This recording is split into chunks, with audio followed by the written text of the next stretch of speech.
നമസ്കാരം, ഞാൻ വിജയാംബിക. ഞാനിന്നിവിടെ വന്നിട്ടുള്ളത് 9ാം ഭാവാധിപൻ ഓരോ ഭാവത്തിലും നിന്നാലുള്ള ഫലം പറയുന്നതിന് വേണ്ടിയാണ്.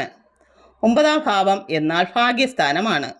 9ാം ഭാവം കൊണ്ട് ചിന്തിക്കേണ്ട കാര്യങ്ങൾ: പിതാവ്, ഭാഗ്യം, ധനസമൃദ്ധി, ദൈവവിശ്വാസം, സൽസംഗമം, വിനോദയാത്ര, പെൺമക്കൾ, നയം, പൈതൃക സ്വത്ത്, പണം കൈകാര്യം ചെയ്യൽ, ദേവബ്രാഹ്മണ വിശ്വാസം, ദേവപഠനം, പൂർവപുണ്യം, പേരക്കുട്ടി, തീർത്ഥാടനം, ആചാര്യൻ, സംഭാവന, മുതിർന്നവരെ ബഹുമാനിക്കുന്ന സ്വഭാവം എന്നിവയാണ്. ഇതാണ് ഓരോ രാശിയുടെയും അധിപന്മാർ. വ്യാഴത്തിന് 2 വീടുകളുണ്ട്, ധനുവും മീനവും. ശനിക്കും 2 വീടുകളുണ്ട്, മകരവും കുംഭവും. ചൊവ്വയ്ക്ക് 2 വീടുകളുണ്ട്, മേടവും വൃശ്ചികവും. ശുക്രനും 2 വീടുകളുണ്ട്, ഇടവവും തുലാമും. ബുധനും 2 വീടുകളുണ്ട്, മിഥുനവും കന്നിയും.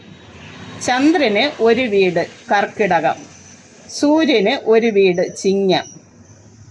ഇവിടെ നിൽക്കുന്നവരെ ഓരോ രാശിയുടെയും അധിപന്മാർ എന്നാണ് ജ്യോതിഷത്തിൽ പറയുന്നത്. ആദ്യമായി നമുക്ക് ലഗ്നം ഇവിടെ ഇടാം. അപ്പോൾ 9ാം ഭാവാധിപൻ ചൊവ്വ. ആദ്യമായി 9ാം ഭാവാധിപൻ ലഗ്നത്തിൽ നിന്നാലുള്ള ഫലം പറയാം. 9ാം ഭാവാധിപൻ ലഗ്നത്തിൽ നിൽക്കുന്ന ജാതകൻ കീർത്തിമാനും ഗുണവാനുമായിരിക്കും. ഇവർക്ക് കൂടുതൽ ഭാഗ്യം ഉണ്ടാകുന്നതാണ്. എന്നാലും ഇവർക്ക് ഏതു കാര്യം തുടങ്ങുന്നതിന് മുൻപും ഓരോ വിഘ്നം ഉണ്ടാകുന്നതാണ്. അടുത്തതായി 9ാം ഭാവാധിപൻ 2ാം ഭാവത്തിൽ നിന്നാലുള്ള ഫലം പറയാം. 9ാം ഭാവാധിപൻ 2ാം ഭാവത്തിൽ നിൽക്കുന്ന ജാതകൻ നല്ല അറിവുണ്ടായിരിക്കുന്നതാണ്. ധനവാനുമായിരിക്കും. എല്ലാവരും ബഹുമാനിക്കപ്പെടുന്നവനുമായിരിക്കും. അടുത്തതായി 9ാം ഭാവാധിപൻ 3ാം ഭാവത്തിൽ നിന്നാലോ? 9ാം ഭാവാധിപൻ 3ാം ഭാവത്തിൽ നിൽക്കുന്ന ജാതകൻ ധനപുഷ്ടിയും പാണ്ഡിത്യവും ബഹുമതിയും സിദ്ധിക്കും. അടുത്തതായി 9ാം ഭാവാധിപൻ 4ാം ഭാവത്തിൽ നിന്നാലോ?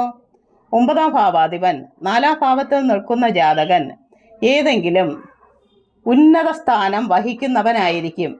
സർക്കാർ സർവീസിലോ സൈന്യ വിഭാഗത്തിലോ ജനപ്രതിനിധി സഭയിലോ അർഹനായി ഭവിക്കുന്നതാണ്. അടുത്തതായി 9ാം ഭാവാധിപൻ 5ാം ഭാവത്തിൽ നിന്നാലോ? 9ാം ഭാവാധിപൻ 5ാം ഭാവത്തിൽ നിൽക്കുന്ന ജാതകൻ എല്ലാവരും മാനിക്കപ്പെടുന്ന ധനവാനായിരിക്കും. നല്ല ഭാഗ്യത്തോടു കൂടിയിരിക്കുന്നതാണ്. അടുത്തതായി 9ാം ഭാവാധിപൻ 6ാം ഭാവത്തിൽ നിന്നാലോ? 9ാം ഭാവാധിപൻ 6ാം ഭാവത്തിൽ നിൽക്കുന്ന ജാതകൻ പൊതുവെ ഭാഗ്യഹീനനായിരിക്കും. ഉദ്ദേശിക്കുന്ന പ്രോത്സാഹനം തക്ക സമയത്ത് ലഭിക്കുന്നതല്ല. അടുത്തതായി 9ാം ഭാവാധിപൻ 7ാം ഭാവത്തിൽ നിന്നാലോ? 9ാം ഭാവാധിപൻ 7ാം ഭാവത്തിൽ നിൽക്കുന്ന ജാതകൻ കീർത്തിമാനും ഗുണവാനുമായിരിക്കും.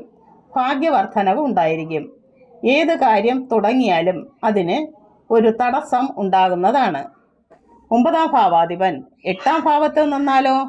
9ാം ഭാവാധിപൻ 8ാം ഭാവത്തിൽ നിൽക്കുന്ന ജാതകൻ ഭാഗ്യഹീനനായിരിക്കും.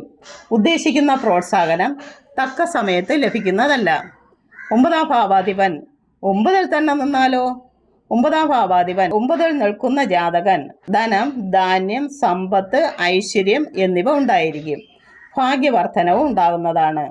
അടുത്തതായി 9ാം ഭാവാധിപൻ 10ാം ഭാവത്തിൽ നിന്നാലോ? 9ാം ഭാവാധിപൻ 10ാം ഭാവത്തിൽ നിൽക്കുന്ന ജാതകൻ ഏതെങ്കിലും ഒരു ഉന്നത സ്ഥാനത്തിന് അർഹനായിരിക്കുന്നതാണ്. 9ാം ഭാവാധിപൻ 11ാം ഭാവത്തിൽ നിന്നാലോ?